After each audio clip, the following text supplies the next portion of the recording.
fairness, moms, so it's summertime again, and most of us would be going out on road trips and mga long drive. But if you have potty trained kids or kids that are in the process of potty training, I just want to show you this really nice product. This is called the, you showed them that? Oxo Tot. This is called the Oxo Tot 2-in-1 on-the-go potty. So what it does is, when you are on the road and you don't usually have, wala tayong makitang comfort room, or sometimes yung mga comfort rooms sa gasoline station, they're not really clean.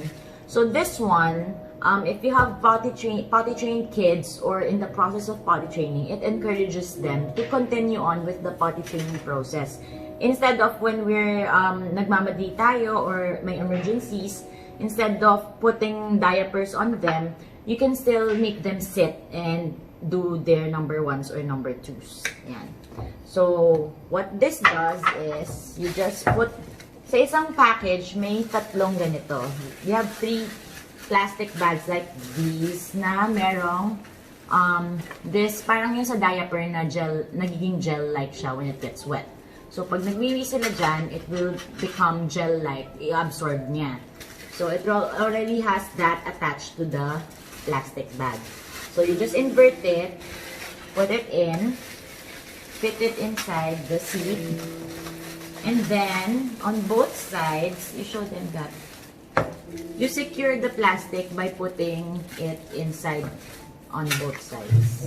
Ayan, meron siyang ganon, so you just press it in to secure the plastic. Yan. Para it won't get displaced. And then you just continue on and let the kid sit on this one. So, pwede na siya dyan mag-wee-wee or poo-poo. Mommy, is it better if you press it more down? It depends. If you think the kid is gonna wee-wee or poo-poo a lot, you have to press it down so that it won't go up to the wet. So, when you're done, when the kid is done doing their business, this one, you just remove it. You don't need to touch the contents. You just remove it and tie it up, and then you can dispose it na. So, the package has 3 na like this. May kasama na siyang 3. And when you're not using it na, so you don't actually need to clean it up kasi may plastic naman. So, you just press these 2 gray buttons. It folds flat, and then it also comes with the carry bag. So, ganun siya ilalagay.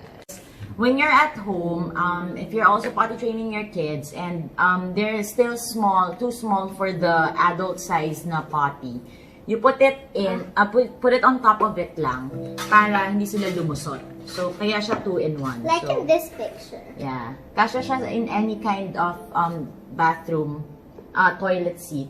Pwede mo siyang iput. So, para nakasalo siya doon sa adult na toilet seat. So that when the kids sit on it, hindi sila lulusot. So, sakto lang siya. Mommy, Yes. so it's like, if the toilet seat is big or small, you can still use it. It will still catch it. And just like this so that it won't slip. Meron siyang rubbers. May rubber siya on the side so that it won't slip. You're right. So, close it again. And then put it in the Put bag. it in the bag. Where's the bag? Oh, it's here. Yeah. So, if you finish your 3 na like this, during emergencies, we also sell mga extra na plastic. But You can buy it in the net. yeah, and anyway, you can also use, if you find plastic na magkakasya naman dyan, you can also use that with this one. So we can use any plastic. Yeah. Except for Ziploc. Pero dapat yung makapal ha, para hindi kayo. Okay.